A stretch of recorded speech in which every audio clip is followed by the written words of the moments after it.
Battle through the heavens की एक और न्यू वीडियो में आपका स्वागत है। पिछले एपिसोड में हमने देखा था स्वानहुआंग फोर्ट्रेस में दाओजोंग लेवल के वॉरियर्स अटैक कर रहे थे, लेकिन तब श्योली वहां जाता है और उन लोगों से फाइट करने लगता है। श्योली दाओजोंग लेवल पर ही है क्योंकि उसके पास कोई दाओ की विंग्स नहीं है। बिना दाओ की विंग्स के उड़ने वाले दाओजोंग लेवल पर ही होते हैं, पर वो हार जाता है क्योंकि उसका कल्टीवेशन स्टार उन दाओजोंग से नीचे था। हाइबादोंग तभी आता है और उसे देखकर वो दाओजोंग भागते हैं, पर हाइबादोंग उन्हें मार देता है। फिर हम लोग शेयन को देखते हैं जो कि दाओजुन की सेना को लेकर स्पेस वर्म होल से जामा एम्पायर की ओर निकलता है। अब आगे एपिसोड बिल्कुल उसी सीन से स्टार्ट होती है। हम लोग एक बहुत ही बड़े से लैंड को देखते हैं, तभी फिर आसमान क्रैक होता है और उसके अंदर से एक स्पेस बोट बाहर निकलता है। ओब्वियसली ये स्पेस बोट श्योयेन की ही थी। श्योयेन अपने दाओजुन सोल्जर्स को लेकर इस दाओकी कॉन्टिनेंट के नॉर्थ वेस्टर्न रीजन पर पहुंच गया है। पर यहाँ पर एक बात है, निकले तो ये लोग जामा एम्पायर के लिए थे, पर ये लोग नॉर्थ वेस्टर्न कॉन्टिनेंट में कोई अलग ही जगह पर आ गए हैं, क्योंकि स्पेस वॉर्म होल एंट्री के साइड तो ठीक बना था,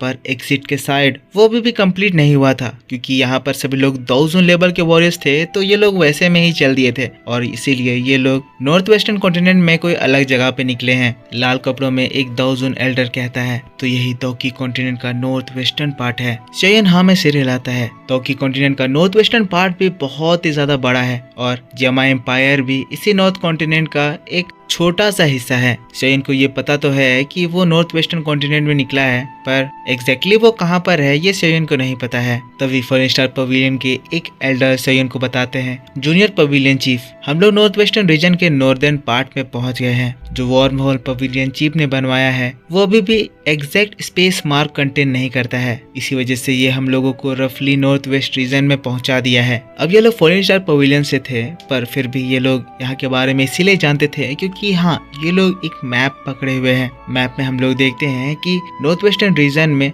आधा एरिया यान क्लैन और आधा एरिया प्रोफाउंड लैंड सेट के द्वारा मार्क किया गया है। फॉरेन स्टार पवेलियन के एल्डर फिर से शेयन से कहते हैं, जैसा हमें इन्फॉर्मेशन मिला है, अभी जिस नॉर्दर्न पार्ट में हम लोग हैं ये एरिया भी प्रोफाउंड लैंड सेट के द्वारा एक्वायर कर लिया गया है। मतलब कहा जाए तो हम लोग दुश्मन के इलाके में आ चुके हैं, पर यहाँ पे हमें चिंता करने की कोई जरूरत नहीं है क्योंकि नॉर्दर्न पार्ट में प्रोफाउंड लैंड सेट के ज्यादा एक्सपर्ट नहीं लोकेट किए गए हैं। जितने भी एक्सपर्ट थे वो सब बॉर्डर एरिया में शिफ्ट हो गए, बॉर्डर यान अलायंस का, ताकि वो उनके ऊपर फुल फ्लेज्ड अटैक करें। शेयन भी मैप देखता है, में सिर हिलाता है और फिर कहता है, हम लोगों को कुछ और गेट्स पास करने हैं, जिसके बाद हम लोग साउथ वेस्ट में यान अलायंस के टेरिटरी में पहुंच जाएंगे। शेयन कॉन्फिडेंट है क्योंकि शेयन के साथ इस वक्त 30 एलीट दाओजुन्स हैं और इतना स्ट्रॉन्ग लाइनअप भले ही सेंट्रल प्लेन में ज्यादा वैल्यू नहीं रखता हो, पर बात करें इस नॉर्दर्न टेरिटरी की तो यहाँ पर इन लोगों को रोकने वाला कोई भी नहीं होगा। शेयन कहता है, ठीक है, फिर हम लोगों को ऐसे ही आगे बढ़ते रहना होगा।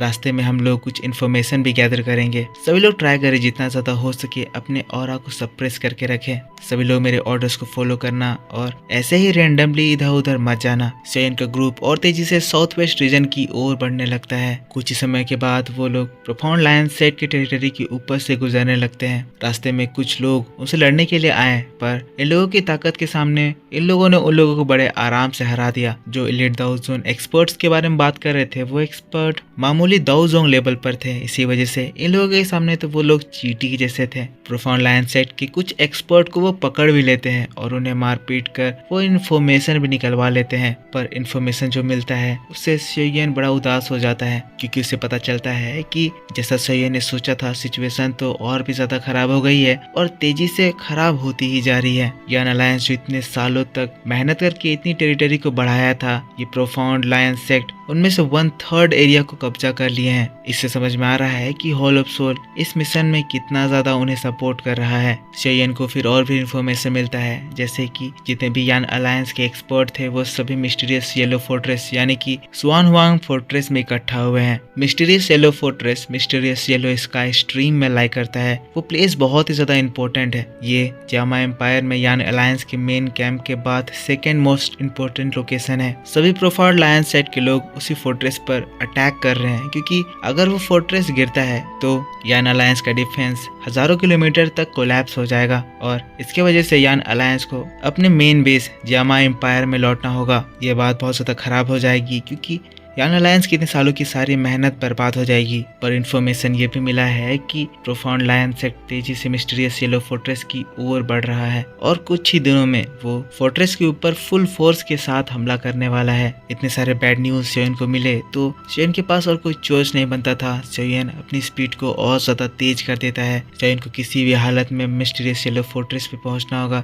इससे पहले कि प्रोफाउंड लायन सेक्ट उन लोगों के ऊपर अटैक करना स्टार्ट कर दे या तो फिर उसे फुली ऑक्यूपाई कर ले। सीन शिफ्ट होता है और हम लोगों को मिस्टीरियस येलो फोर्ट्रेस को दिखाया जाता है। मिस्टीरियस येलो फोर्ट्रेस एक बहुत ही ब्यूटीफुल टेरेन से घिरा हुआ है। माउंटेन्स फोर्ट्रेस का नेचुरल प्रोटेक्शन बने हुए हैं। ये इतना अच्छा ज्योग्राफिकल लोकेशन है जहाँ पे खड़े होने से नीचे जो प्लेन है वहाँ पर होने वाली सारी हरकतें देखी जा सकती है। पर अभी हॉल ऑफ सोल की वजह से वो एरिया ब्लैक फोग से कवर कर दिया गया है, जिसकी वजह से ये लोग वहाँ हो रहे हैं हरकतों को देख नहीं पा रहे हैं। पर हाँ, वहाँ से उन्हें आवाज जरूर सुनाई दे रही है, जिससे समझ में आ रहा है कि वॉर के प्रिपरेशन हो रहे हैं। अंदर जो फोर्ट्रेस यानी कि किला है उसके अंदर हम लोग यान अलायंस के लोगों को देखते हैं। ये लोग परेशान थे, सोच रहे थे कि ये लोग आगे फाइट कैसे करेंगे। सभी लोग पूरी तरह से शांत थे। पर इसमें हम लोगों को हमारी क्वीन मेडुसा को दिखाया जाता है, जो कि लीडर सीट में क्वीन की तरह बैठी हुई थी। मेडुसा का एटीट्यूड तो अलग ही लेवल पर होता है और हाँ, अब तो उसकी ब्यूटी भी पहले से और ज्यादा बढ़ गई है। मेडुसा ही शोयन के बाद यान अलायंस की लीडर बनी थी, तो वो सभी को कहती है सभी लोग तो ये प्रोफाउंड लायन सेट की आर्मी है वो हम लोगों की और आगे बढ़ती ही जा रही है। आज का इन्होंने जो अटैक करा था वो बस हम लोगों को उकसाने के लिए करा था। पर हाँ, न्यूज मिली है कि अब ये लोग ज्यादा देर नहीं करेंगे। ये लोग एक फुल फ्लेज्ड वॉर अगले 3 दिनों में शुरू करने वाले हैं। क्वीन मेडुसा यानी कि कायलिन सभी को देख रही होती है।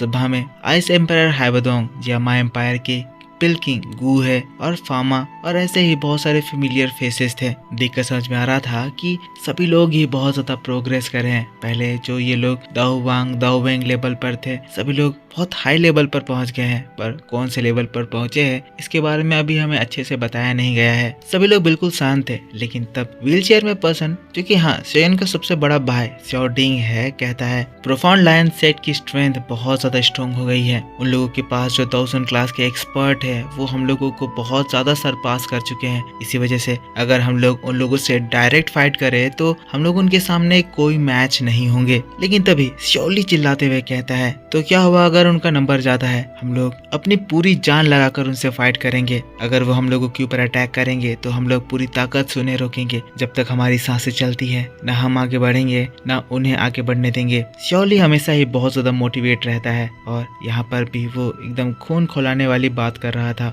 लेकिन तब श्योडिंग कहता है श्योली अभी हम लोग उस स्टेज तक नहीं पहुंचे हैं। जैसा कि लिटिल फेरी डॉक्टर और उसके ग्रुप ने बताया, हमारा थर्ड ब्रदर यानी कि श्योयन अभी तक यान अलायंस के लिए निकल गया होगा। जैसे ही श्योडिंग के मुंह से ये बात निकलती है, सभी लोग एकदम गौर से उसे देखने लगते हैं। उनके मन में थोड़ा मोटिवेशन आता है और ढेर सारा करेज आ जाता है। शोयन पिछले बार भी जियामा एम्पायर में बहुत सारे चमत्कार दिखाया था, वही था जो कि इस यान अलायंस का फॉर्मेशन करा था। शोडिंग जब देखता है कि शोयन के आने की बात को सुनकर सभी लोग बहुत ज्यादा मोटिवेट हो गए हैं तो वो बहुत खुश हो जाता है। वो अपने दूसरे भाई श्योली को देखता है, दोनों ही अपने छोटे भाई शोयन के लिए प्राउड महसूस कर रहे थे। शोडिंग जिसके बाद फिर आसमान की ओर देखता है और फिर कहता है शोयन तुम्हारे गए हुए बहुत साल बीत गए, अब समय आ गया है कि तुम हमारे पास वापस लौट आओ। जिसके बाद सीन शिफ्ट हो जाता है और हम लोगों को शोयन के साइड में दिखाया जाता है। शोयन की टीम बहुत ही तेजी से आगे बढ़ रही थी। एक एल्डर फिर से शोयन को बताते हैं जूनियर पवेलियन चीफ, हमारे सामने जो आगे एरिया दिख रहा है वहाँ से यान अलायंस की टेरिटरी स्टार्ट होती है। अभी जिस स्पीड में हम लोग चल रहे हैं, अगर उसी स्पीड में हम लोग आगे बढ़ते रहे तो हम लोग मिस्टीरियस येलो स्ट्रीम शाम तक पहुँच जाएंगे। शोयन हमें सिर हिलाता है, वो भी अपने दोस्तों अपने भाइयों से मिलने के लिए एक्साइटेड था। दूसरा एल्डर आते हैं, फिर शोयन को दूसरा इन्फॉर्मेशन देते हैं। कहते हैं लेटेस्ट न्यूज के अकॉर्डिंग अगर हम लोग प्रोफाउंड लायन सेट के एक्सपर्ट, हॉल ऑफ सोल के एक्सपर्ट और कुछ और एक्सपर्ट को जोड़ दे तो उनका नंबर 1000 क्लास के एक्सपर्ट के नंबर में 30 तक पहुंच जाता है। पर उसके अगेंस्ट में यान अलायंस उनके 1000 स्ट्रेंथ की बात करे तो वो बिल्कुल ही इस मामले में मात खा जाते हैं। शोयन शॉक्ड होता है, कहता है तो उनके पास भी 30 प्लस 1000 है, मतलब यहाँ पर बात टक्कर की होने वाली है। शोयन सोच रहा था उसके साथ 30,000 एक्सपर्ट है, पर यहाँ पर नॉर्थ वेस्टर्न रीजन में जो 1000 है वो सेंट्रल प्लेन के एक्सपर्ट के सामने कोई कंपैरिजन नहीं रखते हैं। पर हाँ, अभी भी उन्हें अंडरएस्टिमेट नहीं करा जा सकता है। शोयन सोच रहा है कि क्वीन मेडुसा जब शोयन यहाँ से गया था उस वक्त 1000 के 5 या 4 स्टार पर थी, जरूर ही अब वो 1000 लेवल पर पहुंच गई होगी। इसीलिए पहुंच गई होगी क्योंकि उसके अंदर 7 क्लर्ड हेवनली स्वेलिंग पाइथन है। इसीलिए इसके इस ब्लड लाइन स्ट्रेंथ की वजह से उसका आधा ट्रेनिंग भी उसे डबल इफेक्ट प्रोवाइड करता है। यही सारी बातें सयन सोच रहा था और इसी बात के साथ बैटल थ्रू द हेवंस का ये वीडियो इस जगह पर खत्म हो जाता है। तो दोस्तों आप मुझको बताओ कि आपको ये एक्सप्लेनेशन कैसा लगा। अगर आपको वीडियो पसंद आया है तो इसके ऊपर एक लाइक जरूर कर देना। कमेंट करके बताना कि वीडियो कैसा लगा। सीन्स तो बिल्कुल नहीं मिल रहे होंगे क्योंकि ये सीन्स ही अवेलेबल नहीं है, पर हाँ जो डिटेल में मैं आपको स्टोरी बता रहा हूँ शायद वो रियल एपिसोड में भी काट दिए जाएंगे। जैसे एक स्टोरी और काट दिया गया है कि जब शोयन फुल स्टार पवेलियन पहुंचा था तो शोयन की एक डिसाइपल बनी है। तो कोशिश करूंगा मैं आपको सारी चीजें बता दूं। इसकी नेक्स्ट वीडियो कल शाम इसी चैनल पर अपलोड कर दी जाएगी, पर उसे देखने के लिए आपको इस वीडियो पर सपोर्ट दिखाना होगा। तो ज्यादा से ज्यादा लाइक कीजिए, कमेंट करके बताइए एक वीडियो कैसा लगा। चैनल को सब्सक्राइब नहीं कर रखा है सब्सक्राइब करके बेल आइकन ऑन कर लीजिए। पिछला एपिसोड नहीं देखा है तो जाकर देख लीजिए। मिलता हूं मैं आपसे नेक्स्ट वीडियो को लेकर बहुत जल्द। तब तक के लिए take care, bye bye and thanks for watching.